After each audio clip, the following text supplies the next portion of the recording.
This is the discussion of the Raiders of the Sulu by Group 1. So, the Raiders of the Sulu addressed the resistance of the people in the south, the Moros, from the Spanish colonial forces in the southern region of the Philippines, also known as Mindanao. It is worth to note that the Moros are pirates or rebels as they are depicted. However, they are the indigenous people who demonstrated resistance from the Spanish and American forces that tried to colonize their land.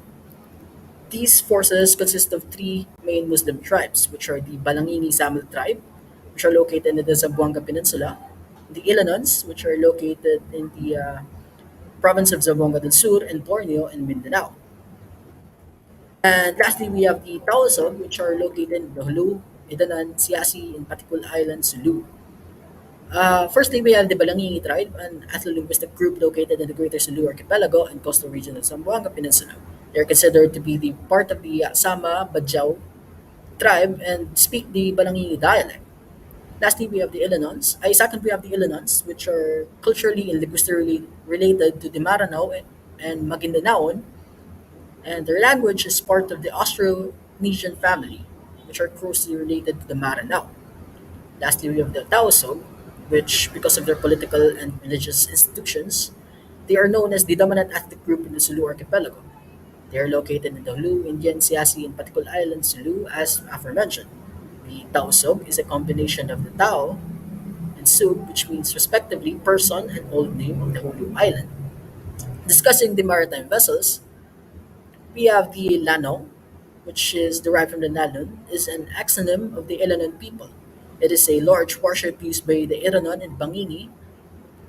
Its length can reach about 48 feet and about 6 meters wide. Second, we have the Garay. In the Sama language of the Bangini means scattered or wanderer. It is a traditional native warship used by the Bangini people and the fast attack boats of the Somalian tribes. The ship was 25 meters long and 6 meters wide. Lastly, we have the Salisipan. The Salisipan, also known as Kapkap, is a canoe-shaped boat. It is often used by the Iranon and the Bangini tribe for piracy and raids in the coastal areas. These boats were used to collect manpower and ships for friendly raiding bases. And moving on, let's discuss the Asian weapons used by the Moro people.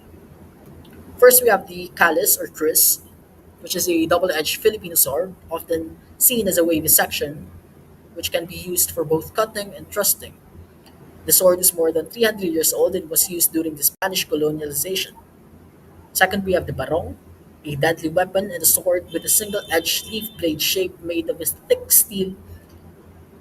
This is used by the Tausog warriors to cut off an M14 and a carabiner, which was the during the American War.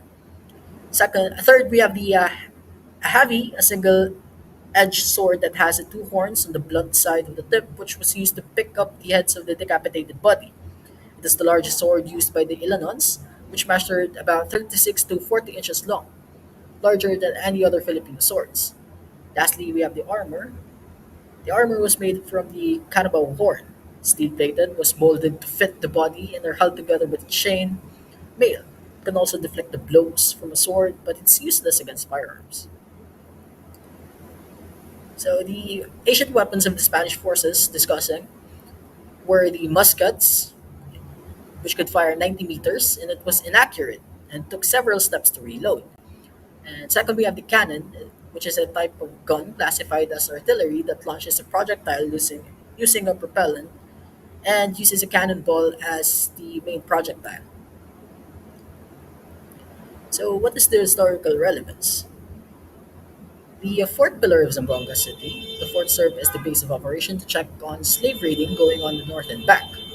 The historical account of the raiders of the Sulu depicts that what transpired in the middle of the 18th century and how the subsequent years continued in the tradition of the Moro Spanish past. The Moro people's history forms a crucial part of the Philippines' historical evolution.